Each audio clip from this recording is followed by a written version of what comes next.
Hey guys, Boomfish TCG here, back at it again with another video. This is coming fresh off of BSF with actually a really good story to tell, not gonna lie. How it went was me and 15 other people from the Ottawa scene.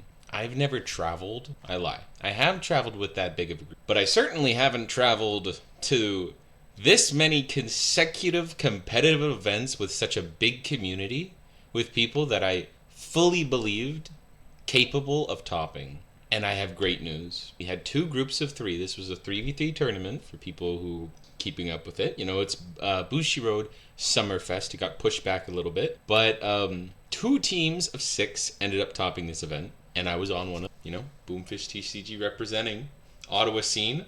But it's not just me, not just myself. I had a wonderful group of people coming down. We are going to go in order, as in-depth as I could, really. But this is mainly going to, first off, be appreciating their work and looking at the list, discussing unique ideas and concepts, because a lot of the players who went into this chose something unique about their deck. And for certain people, it paid off, and for some, it just turned out a little bit unfortunate. You could be performing as well as you want at locals, but when it comes to an event, especially maybe on a lower in attendance event, something like that, maybe a format that people don't particularly enjoy, they're not going to be playing the best decks. They're going to be playing something that they identify with. Even some of the people that went with us today, or for that weekend, weren't doing that. I can tell you I had a friend who wanted to play Hero Sword. That's not on the meta. I had a friend play Fairies, and he did quite well. Not gonna lie about that. Yeah, Amulet Haven's part of the meta, but it's not necessarily particularly popular. And we even had an Onion player pop by. So, as diverse of the options we had in this meta, or at least at the tournament that we were at, the problem with that is you're not always going to be able to prepare for everything. And that means potentially your deck is going to run into problem matchups that you weren't familiar with to begin with.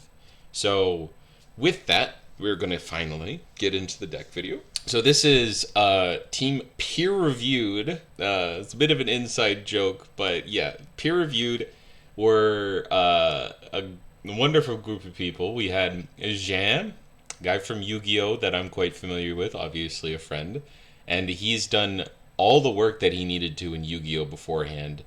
And when it comes to this, it simply just paid off. He had the experience, and he played something that he was comfortable with. If you take a look at this list, and you try to compare it against anything else that has been topping this format for Sword, it's just not going to be there. I could believe maybe there's one guy out there that might have been on the same sauce as him, but he decided going into this, something that I had played against my friend Chris about 2 formats ago, because he was playing ahead of time, trying to prepare for this. This is pure black and white. So this is just raw token aggression. Good stats, and it's just plays way faster than the other variants. From me talking to him, because of course when you see this at locals, it's a unique option, and when you see that, you have questions pop into your head. Because this looks really weird. Not only because the cards are all out of order, because apparently Bushi changed how things are ordered in deck lists right now, but besides that, it just looks really unique. So we're going to get into it, of course. I'm going to skip over the 2 3-cost cards that are just for some reason at the beginning of the deck list. We're going to go in order of cost at least. So he's playing 3 Celia, and of course 3 Evos for it. You can see it down here. Yet for what he's doing, it's exactly what he wants. Naturally, you would expect Celia to be a very strong card, but talking to my friend who's playing the hero variant, it's not really what the deck needs. So it's like probably about an 80% play rate in most Sword decks, and some decks just don't want it. So, but this was literally exactly what Jean could have been asking for in his deck list. First off, you're able to do the early token aggression, right? You're able to spawn a 2/2 and bring out a 1/1 token, and if you're really trying to be aggressive, going second, you don't tap that token and you just leave it. Any damage that you're going to take as a result of you just ignoring what your opponent's doing is negligible, because chances are you're literally just going to kill them before they've even had a chance to do anything. So he's got that. He's got 3 Mecha Gun Wielder, which does roughly the same thing. It's not nearly as good, but it's more of a going first turn play because it's able to create the token that you need, obviously just a little 1/1, and that helps you boost up your Savage Swordsman so he can be a 3/3. You really don't care about the leave trigger, so like the last words on the Mecha Gun Wielder. I'm sure that the effect of the token, like the droid that you create, might be relevant in like extended long games, but he literally never got there. I'm telling you that this guy was playing a game that ended so quickly, which clearly that's like a strange thing for this game to happen like that quickly. He ended it in 4 minutes. Think about that. You know how much time at locals you waste just purely just like talking to someone, having a good time? And this guy stood up so quickly that the judge was like, "What you doing, bro?" And my guy was just like, "Yeah, game's over, dude. I was playing sword." And oh yeah, yeah, that makes sense. But I think he really capitalized on the ridiculousness that this deck can pump out. And it showed, certainly from that result. He went crazy during rounds. So yeah, we have that. We have this guy, I think his name's Perseus. So if you have 4 other things on the field, along with himself, he literally just becomes a 3/3. So if you're swarming out, playing what Sword wants to do, it gets buffed. So it's not a bad card. It's a 1 mana 2/2. Again, not a bad card. They've played 1 mana 2/2 since the beginning of Sword from set 1. So of course it's sticking around. And he's just trying to be an aggressive deck. You won't see that in any of the other Sword lists. All of the other 1-drops that I've mentioned so far are in those lists, but specifically for him, he just felt that he needed low cost, a lower curve, just to guarantee that he sees at least 1/1-drop. And if he sees multiple, chances are if he's going second, he doesn't care. It's going to play even more. He might have a full board by the time, maybe he has like 4 cards on turn 2, and he has like just such a ridiculous amount of stats that it's just hard to keep up, really. Savage Swordsman, 1 mana 3/3. It's good. He has the synergy in his deck of creating tokens, so naturally this card's an auto include. He's playing 3 of it, that just makes sense. He was playing 2 Angelic Barrage. This is more of a call for him. I guess it's like a meta call. You would think that this deck doesn't care about the opponent's board at all. So in that case, you're simply able to push forward regardless, and it shouldn't be too punishing. But from what I found, what he was saying is it punishes puppets. Naturally, most of them have 1 health unless it's a Lloyd. So it's a mini board clear, or it could be a big one. It punishes bats. It's not searchable, but he can mulligan for it aggressively to just hope he sees it. That's why he's playing 2. It's not the best card, so he doesn't want to see it every hand, but it's there for those specific matchups. And a more rare thing that could have popped up, it didn't, but the more rare thing that could have popped up in the tournament is Ghosts. As you can see, his teammate was actually on Ghosts, so he found that it was also a good counter to that. But that's not necessarily the main reason he was playing it. It was more to justify against those other matchups. And then if he happened to run in something rogue that it worked in, for instance, onions, then it might be good enough. But it's not really like a make or break card that has been included in this list. He plays 3 Unbridled Fury, so if he has the board tempo against you and you try and put out a fat ward, chances are it's not sticking around and it's just dying. If he's got 5 cards on the field, he plays that, it deals 5 damage to something, and that's hard to keep up with. But it only is good if you are ahead, or it's only good in a deck that can create a ridiculous amount of bodies off of like 1 or 2 cards. And he is simply so fortunate that that's exactly what his deck does. If he's ahead, if he has, let's say, like Monochrome Duel, that's just a whole board. That's 4 cards off of 1. So if he's on like turn 6 and he has that like 1-2, he's probably going to be able to get rid of 2 cards without any trouble whatsoever. And if you're not able to answer his board, you're taking a lot of damage. Leod, a 3 of. I could introduce him if you want, but this guy has been annoying ever since he got introduced when we were playing Nature Sword. It's perfect against bats. I have a buddy of mine, Alex. He was playing up against him. He was on bats. And every time that he has seen Leod, like seeing his opponent play Leod, it's horrible. This card's basically mowing the grass against them. Every turn, you're just up, 1 less bat.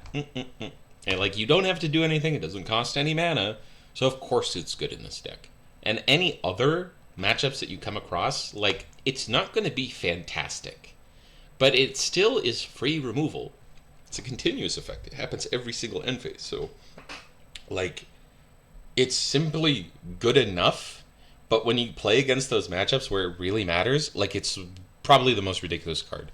And you're able to be so flexible with it, because naturally, if they have nothing, because they're playing around your card, you can just burn them for 2, and it still is uninteractable. So, like, it is just always good. It's crazy. The only time it's going to really suck is if you see it in a control matchup. It does literally nothing against Kuon. But, like, whatever. Mulligan it, draw it. You can still push for 4. They can't target it until you tap it, and it has 4 health. So most of their cards can't even get rid of it. Oh, like 1 for 1. It's not like they can bullet it. Yeah, they could, actually. My bad.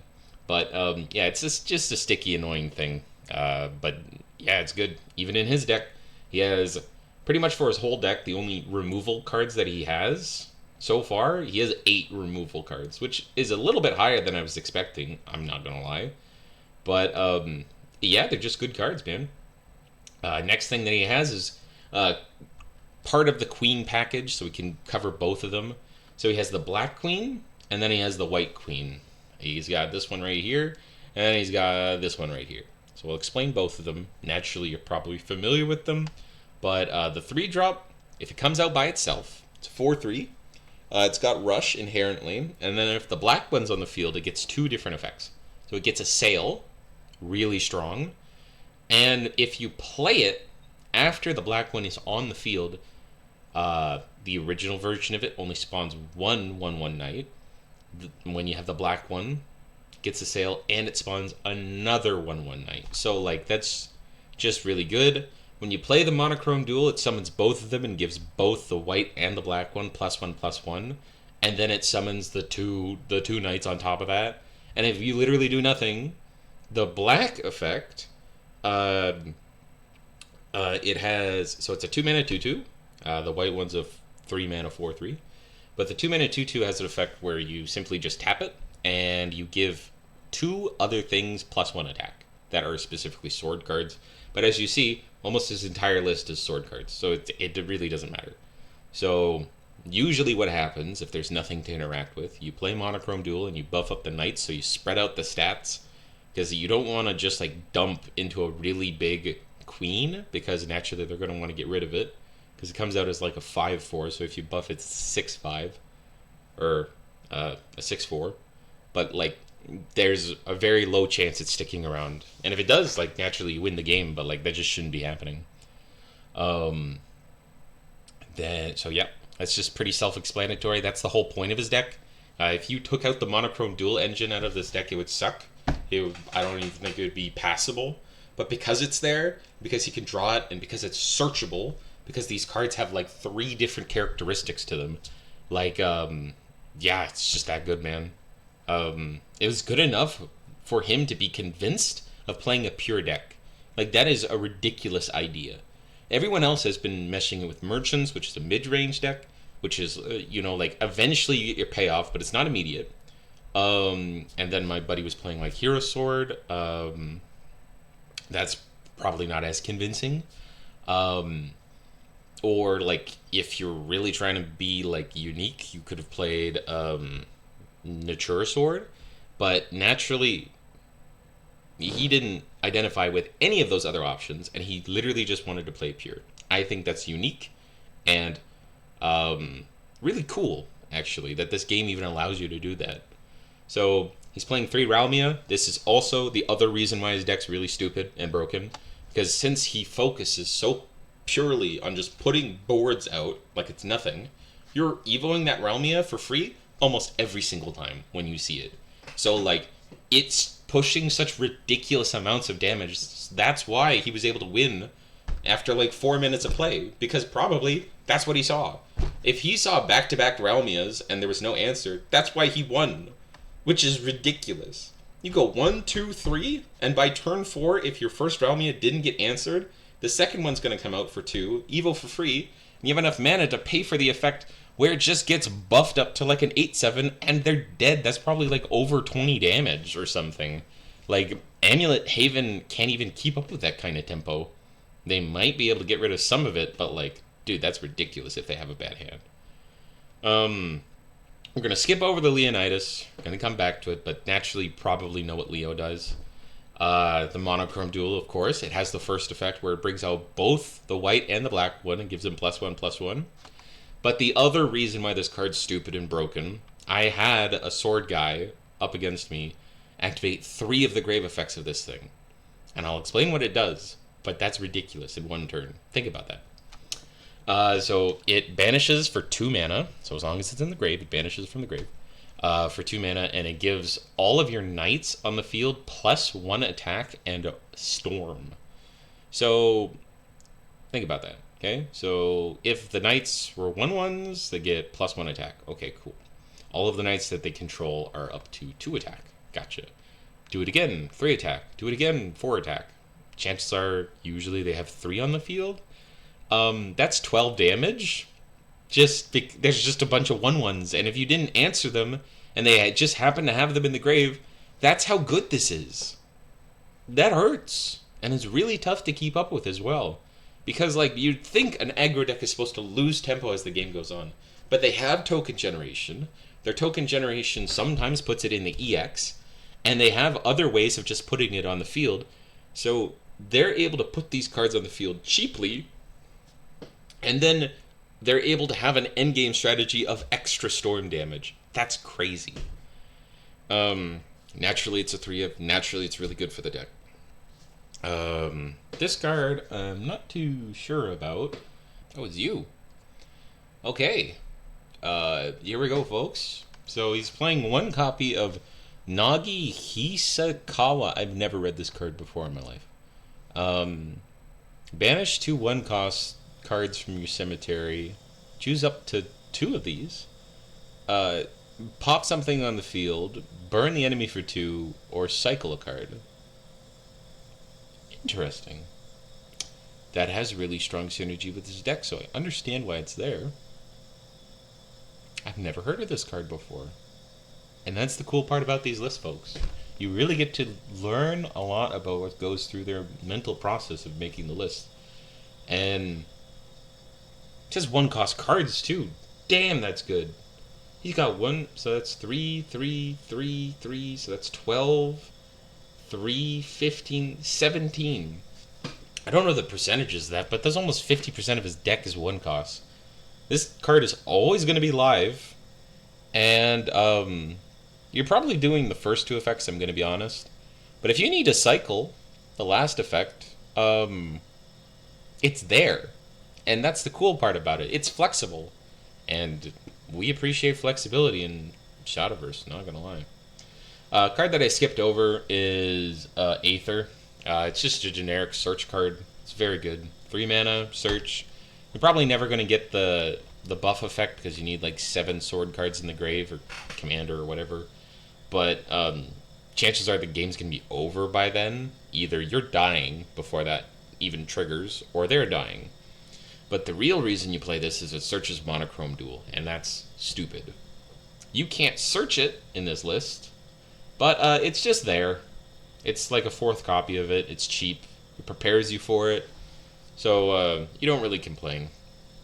And it searches the majority of your deck anyways. So, like, yeah, it's just good. Then you have the Prudent General. This is another token generation guy. So he starts out as a 4-mana 3/3. He spawns a skeleton guy, so that's a 2/2. And then it has Rush. All tokens that you have in the field have Rush.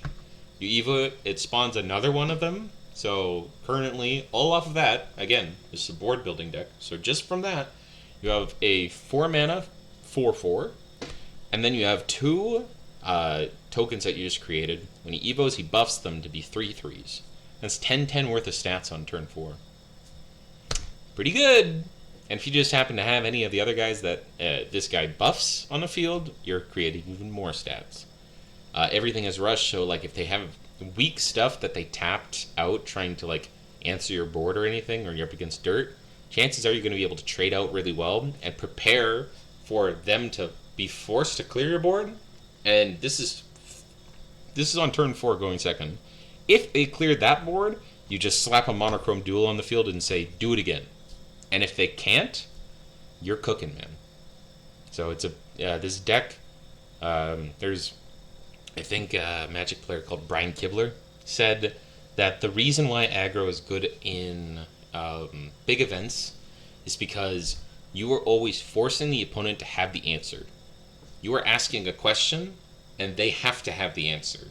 If they don't, they lose the game. That's what this deck does. So it's just constantly applying pressure, and chances are they're going to run out of answers at some point. And Sword Flash Panther does the same thing again. Doesn't necessarily create a big board, but the beautiful part about it, and why I've always been convinced that this card is ridiculous, not necessarily because it can bring back Ralmia, but it can. And that's stupid. It can grab anything you want from the grave that you've already played. It can grab back a Leon, for God's sakes. It's just something that has, like, I think it's cost 3 or less or something. Let me double check that for you.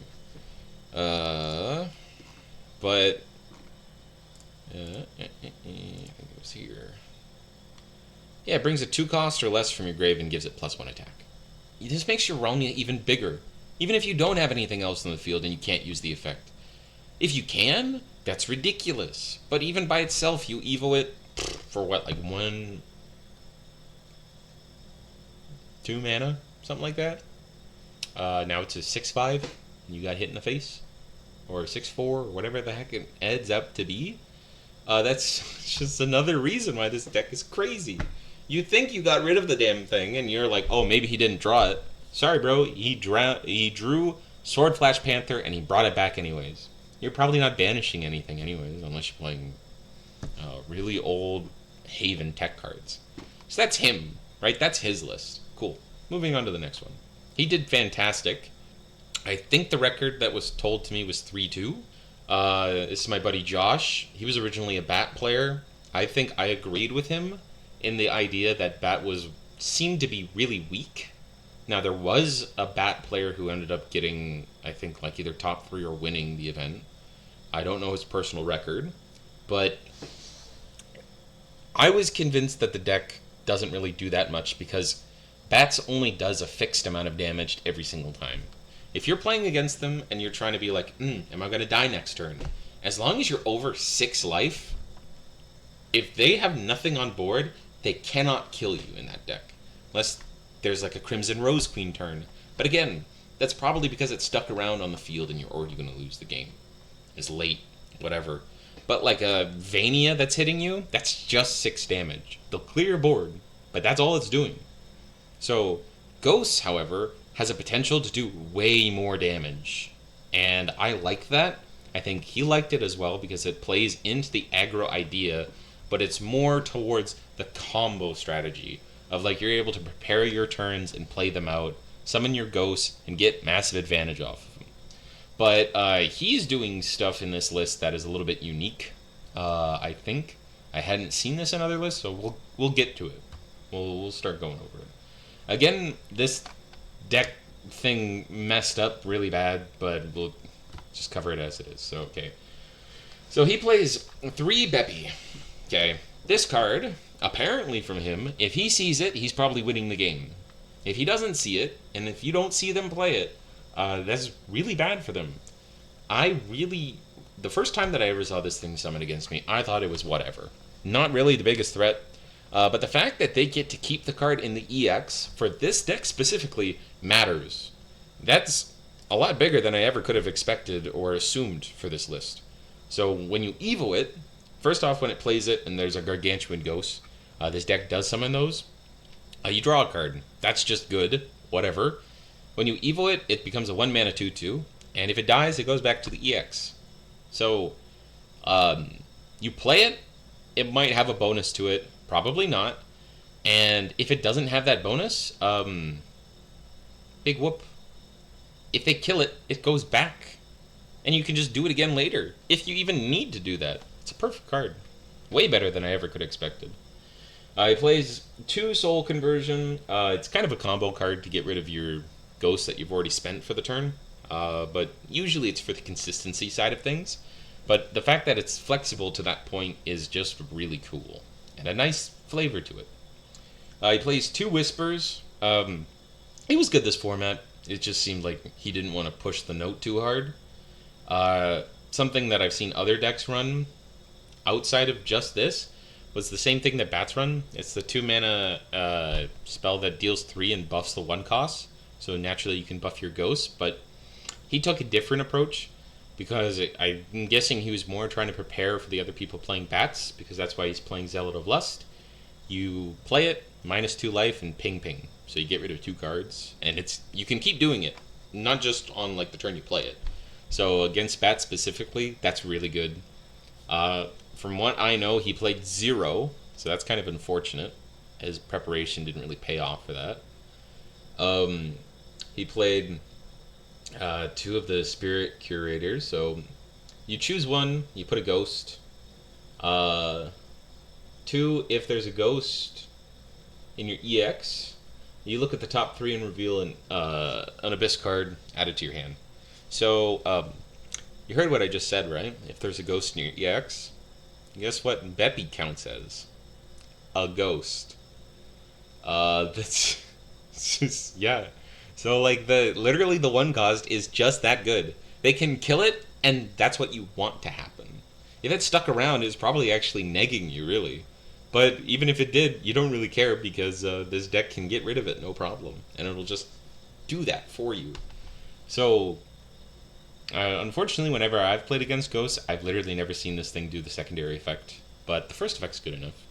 You'll need that Ghost later anyways. Hellblaze Demon. I've always been a big fan of this card. You discard a card, and you just draw a card. And it buffs a guy if you hit it. That's perfect. Nothing to complain about there. Ghost Rider. Whenever something evos, you spawn 2 ghosts. That's crazy. And this thing has the flavor effect of tapping it and giving a Ghost Bane. That's also really good, because that means you're trading out favorably with your little weenies that you summon. But the fact that it summons the ghosts when something evos not once per turn, obviously you can only evo once per turn, but it's a continuous effect. It can keep happening, right? Usually it combos really well with Masquerade Ghosts, because they're going to come out with extra stats, a little bit extra attack, so like you're doing just more and more damage. If you have card we're getting to, Arcus, you're going to be able to do even more. You have Ghost Maid. You play this for 2, summon a ghost. I don't actually know what it evos does. You put a ghost in your EX and mill the top card. I don't think the milling matters all that much in this deck, but it's cool that it doesn't. It's nice, I guess. But the fact that it summons ghosts and it puts one in the EX obviously is good for this deck. It just adds pressure, adds combo. You're able to prepare for the future turns. Good. Arcus is literally the whole reason you play the deck. Obviously, other support cards came out, and they're helpful, of course. But Arcus is just a do-it-all card. You play it, and it literally does nothing. Kind of. It's a 2-mana 5/5 that cannot attack. Period. Okay?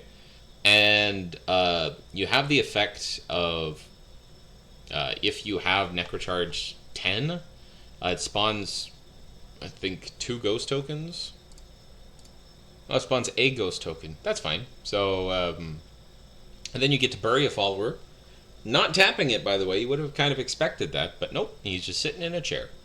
So you bury a follower, so you sack it, and then you either get to draw a card, spawn 2 ghost tokens, or mill 2. It's flexible. that's all you really care about. I couldn't really advise you on what happens most of the time. I would personally, most of the time, just summon 2 ghosts and try and hit face. But it's flexible. Anytime that you need something different, it's there for you. And chances are they're not going to be able to get rid of it. It's just a sticky, annoying fella. Again, following the cost, we have 3 Phantom Howls. It's an old card. It's been there forever. This card just summons 4 ghosts, simple as. Obviously, you're going to be able to trade them out in a good situation, or you just hit face for 4, and they just have to eat that damage. That's hard to keep up with, so it's in the deck for a reason. They used to play a 4 cost that evoed. It did half of this effect. I think it was like a 4/4, and it summoned 3 ghosts instead of the 4. Josh specifically said he didn't want to play that card. He didn't like it, so that's why it's not in the deck. But it was a past consideration, so good to mention at least. Then we got Necro Carnival. This thing has an effect for Necro Charge 10. So either you can bring some, I think you bring a guy from the grave. So Necro Charge 10, you can choose up to 2, but usually you just choose 1. You select a follower that costs 2, you summon it, or you summon 2 ghosts. That's why the milling part of it is nice, but it's certainly not necessary. But you have ways to bring stuff back, which is really good. You can bring Ghost Rider back when you need it. That's the main thing you're recycling outside of literally just Arcus, which of course that's good for you. And if you get the bonus of summoning 2 ghosts, your opponent's going to hate it, so can't complain about that. We're going to move to Masquerade Ghost. This is the center point of the deck, outside of Arcus, of course, but this is the reason you're able to win games, because it does a lot for you. So Masquerade by itself doesn't really do all that much. It's simply, if a ghost token comes on the field, it gets +1 attack. That's good. That's good. So, okay. What else does it do? So you evo it for 1. It becomes a 5/5. And whenever a ghost comes in, it has the same effect. It doesn't get any better. And then whenever a ghost leaves, it turns into a Masquerade Ghost. So that's a 3/3 ward that leaves at the beginning of your turn. So most of the times your opponent will just ignore them and they will disappear. But that's good for you. Chances are they actually want to get rid of your stuff. And if they have to fight through the Masquerade Ghost, that's still good for you. But, and this is a big but, if your opponent is playing a deck that doesn't want to play the game, I'm talking about Lashana, I'm talking about Amulet Haven, Kuon, stuff like that, they do not care you just put wards on the field. They are going to be able to get rid of your Masquerade Ghost without struggling. But that's why the third effect of it is there, and it's really annoying. Because just like Beppy, when the evoed version of this dies, it goes back to the EX. Lovely. And then you just get to do it again next turn. Yay! It's so stupid. And it's hard to keep up with. So, you have that. You have Colossal Grudge. This thing costs 2 less to play if you have a ghost in your EX. So, again, if you have Beppy, it's just a good card. This thing, I believe, deals 4 to something on the field and 2 to the face, so it's pretty brutal. It's a really efficient removal spell, and it gets enabled by your 1-drop, especially going second. So, like, there's nothing bad about this card outside of what my buddy Josh did to me last locals that we played. So that was the Saturday that just passed. He drew 3 of those and 3 Arcus. Yeah, that's bad. Not making it out of that one, and he certainly did not. It was like he wasn't playing the game. But outside of those situations, it's a very good card. So, yeah, the fact that it chips them down is good enough. We'll get on to Sincere Soul. This is the new card that they were able to introduce for this set. If you play it, you bring out a Masquerade Ghost from deck, and it gets ward. So it costs the exact same as Masquerade Ghost. So it's just a really good card.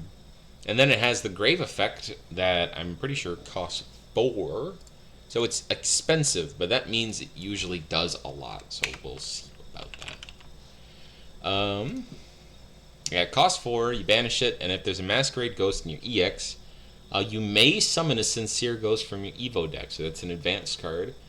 But notably, unlike the other advanced cards that exist in this format, it doesn't get rid of the thing that it wanted in the first place. You didn't lose a Masquerade Ghost because you activated this secondary effect. It stays there. That's really good for you, because that means if they are able to answer the board that the advanced guy creates, they're screwed, because you're just going to hit him with the Masquerade Ghost. So it threatens a board presence that's probably not going to stick around, because when you bring out the big guy, when you bring out the big guy, he summons 2 Gargantuans, so it's a 6 mana 5/5. That doesn't really matter. But it summons 2 Gargantuan ghosts, and whenever another ghost enters the field, it gets +1 attack and rush. So it doesn't care the fact that, unlike a Masquerade Ghost, which doesn't actually interact with the Gargantuans coming out, so those guys don't actually get a buff. Yeah, that one specifically deals with regular ghosts. But this one gives the buff, the +1 attack and rush, to any ghost that comes on the field. So inherent synergy. And then if for some reason you were able to get rid of that Masquerade Ghost that I was just talking about, it comes from the EX area and is engaged, so it's tapped. If they want to swing into it, it's there. But they just had to deal with a board with 2 4/3 wards, whatever else you had on the field. This big 6 mana 5/5. That's a hard thing to answer, and when they do, you get a free body. It's good. So he was. He also said that he went like 3-2. So that is obviously not fantastic. The best record that he could have had in rounds, but it's good enough, right? He got top 8. That's what matters when it comes to these team formats.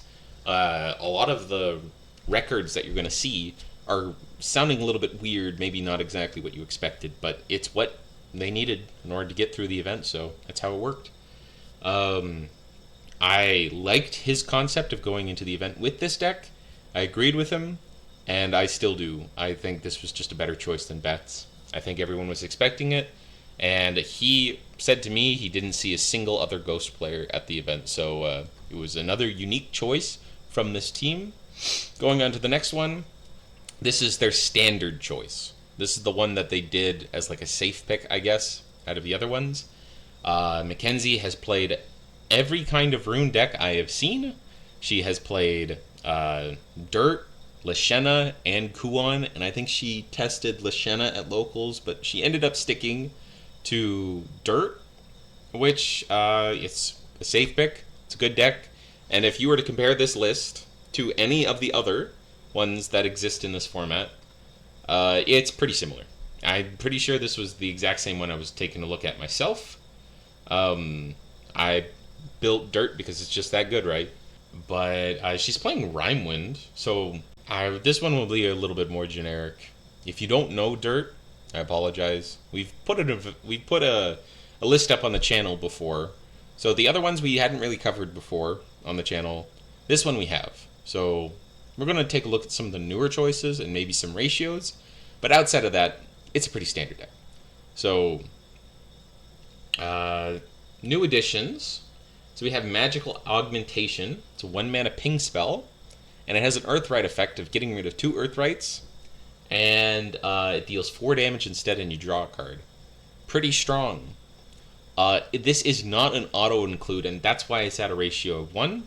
It's strong, though, so you can't really argue against it. But, like, it's just not always necessary. That's the big ticket item with this. But it's good. It's a good card. And it's recent support, so we take advantage of that usually. Playing the 3 Beast Face, yep, it's still the best card in the deck, my opinion. It does basically everything you'd want. There was a Kuon player that she played against that said, if you play Beast Face Mage, Turn 1, I lose the game. She did so. He did. Or it was either that or my buddy Shahab. But like that's how good this card is. He was so focused on the fact that a Beast Face Mage was included in their deck, and if they played it on turn 1, that was the reason they were going to lose. This one drop, this little idiot, did that much for them. So it's just that good. So yeah, it's crazy.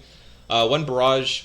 I think Barrage isn't as included as it is normally in the other decks that were playing it like back in Bat format. But Dirt loses to Bats.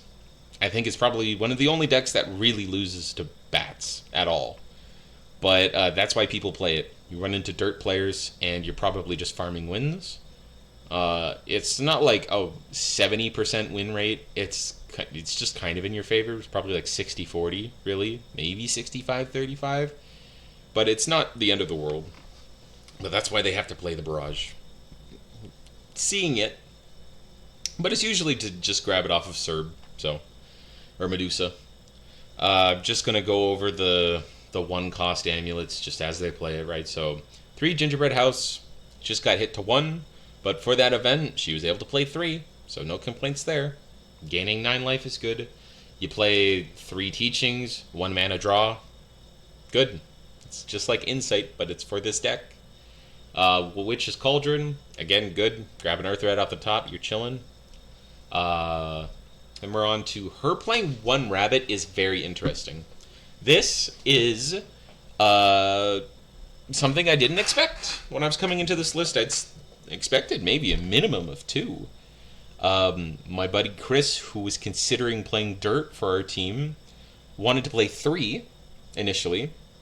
So the fact that she was going against it, it's interesting. I actually probably want to ask her about that and get why that ratio felt so impactful for her, because, like, as I've said before, or something that I want to reiterate, I guess, is when you're going into these big events, she chose this list, like the other teammates that she had, because the decisions in her deck building she was convinced by, right? She thought that this 1 Rabbit was her big ticket item to get what she needed done. I never really considered that. Maybe in the previous format it was kind of just like not that great, but it's actually like a lot better, because like it's the body, it gets you the stack that you want, and then you're able to get the additional consistency, because in this format games are going on like a little bit longer, I felt. So yeah, interesting. That's kind of why she put in the heaven, the world, I guess that's what it's called. Because, again, like, the games were going on a little bit longer, so I would have expected the consistency being there, like, she needing that, but apparently she wasn't convinced by it, so.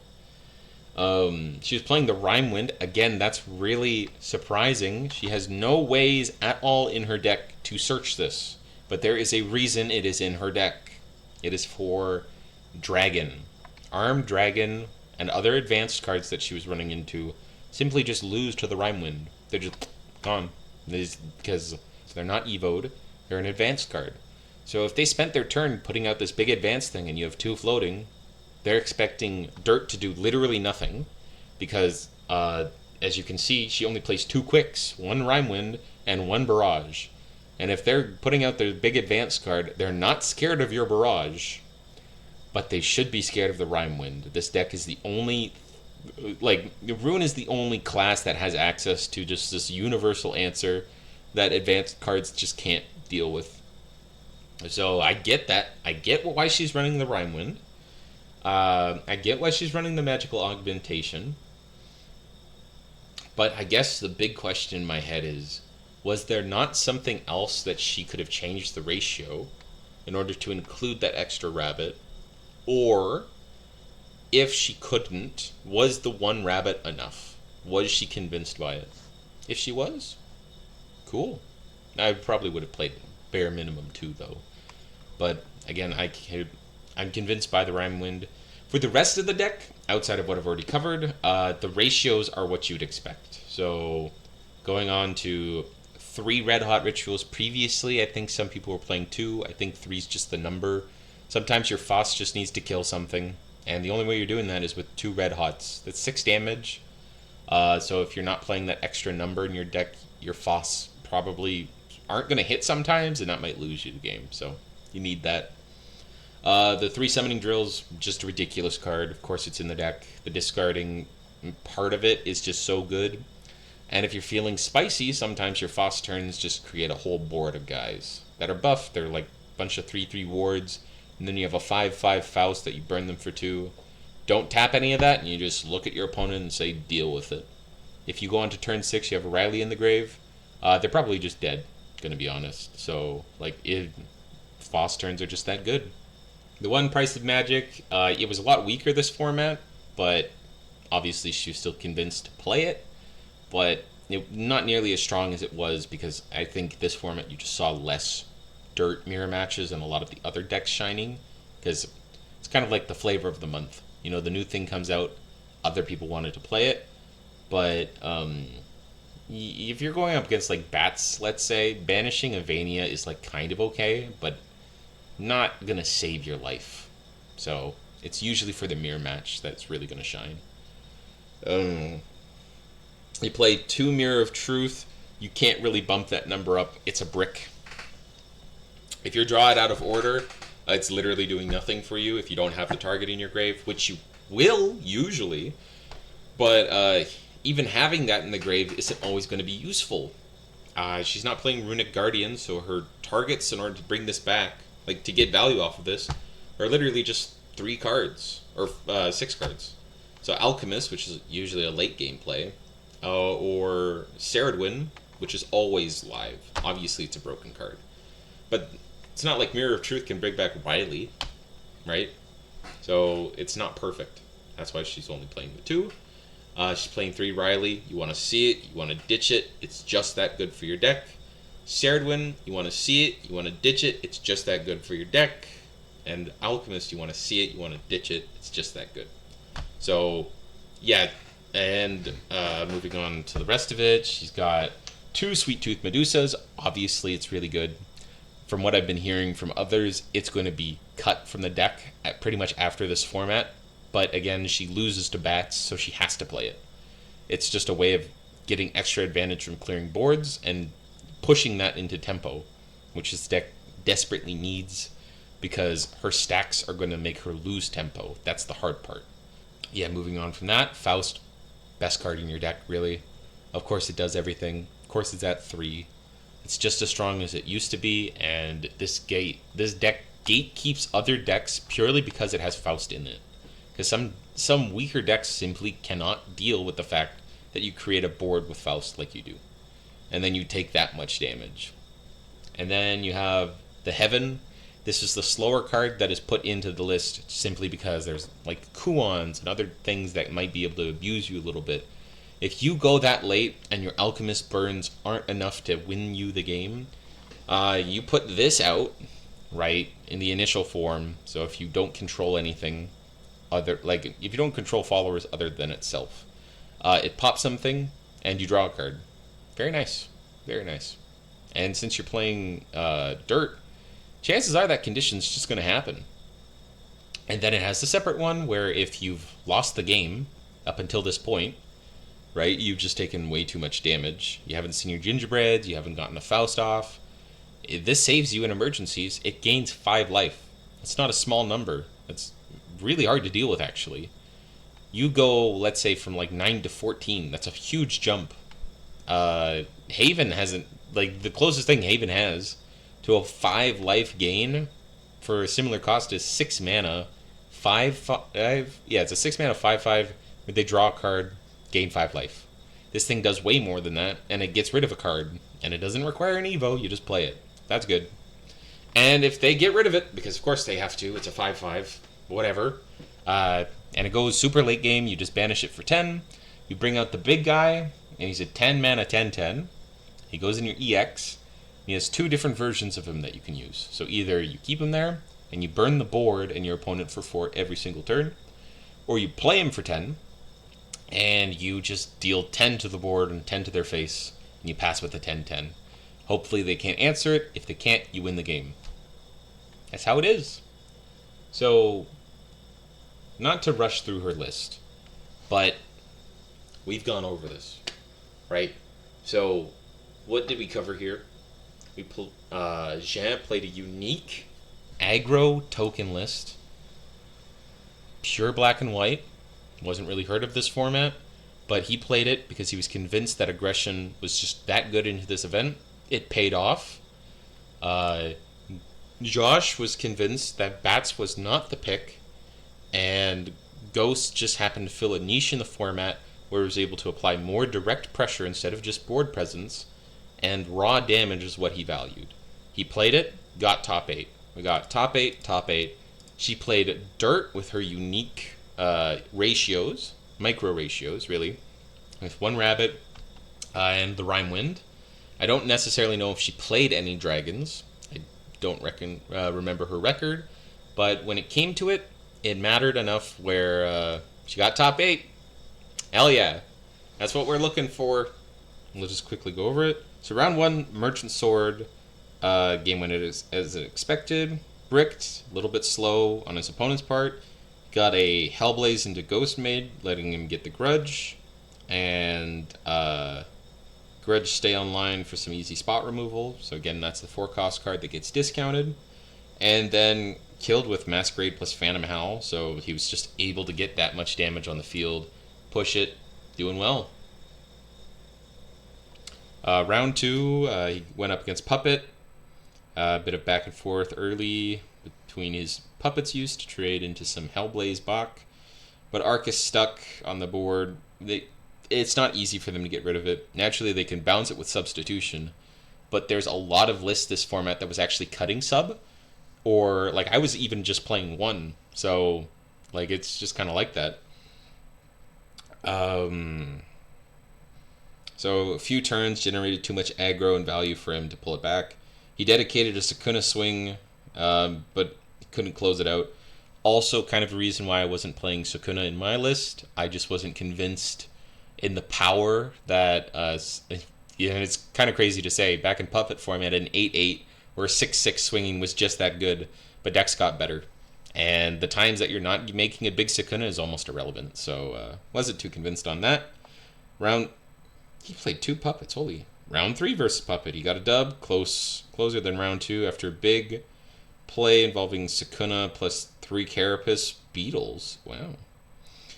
He cleared through the big Sincere Garg, but couldn't clear the Mask Resummon. And again, that's why we're talking about, right? The advance is just so good. When it dies, it brings back the Masquerade. And chances are, like he just said, they're not able to kill it. And because of that, he was able to get the win. So, really strong.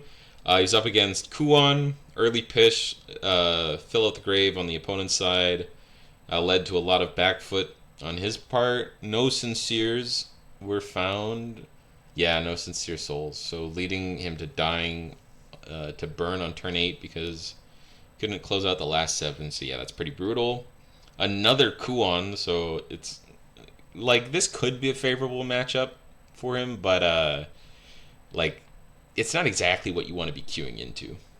So he lost another Kuon. It was super close. Double Sincere Ghost on turn 8, hitting him down to 6, but opponent had triple Kuon D-shift in hand to clear the wards and slap me for 28. Oh my god, or something like that. He died from full health. You can't beat that, right? He just explained, right? His turn was ridiculous. But yeah, dude, you can't do anything about that, huh? Holy. And what's crazy is when you have that many Kuons, you're able to trade off the tokens and then respawn them. So like even though that you it looks like your Kuons aren't going to get like the maximum amount of value for you, because you're able to put one on the field, grab the token, give it Storm, trade it. If it disappears, your next Kuon will spawn another one. Do it again, and then eventually there's going to be enough room for you to actually connect on the face, untap with your D-shift, and then hit. So the card's ridiculous, of course. And then Top Cut, he actually didn't. It was really weird. He had like a 20-minute judge call. It was really weird. It was like a status update, ruling for like things happening simultaneously on the board, but ultimately it didn't really matter if he got the W because his other two teammates, unfortunately, Jean and Mackenzie, both did not get the dub. So yeah, unfortunate like that, but it's been a long one. The other one's also going to be a long one, but thank you for tuning in. Hopefully Ottawa scene keeps representing as much as we have. 16 people is crazy. Keep tuned, keep in touch, and I hope to see you in the future. You're going to see the next one that pops up on the channel, but thank you again. So see you next time.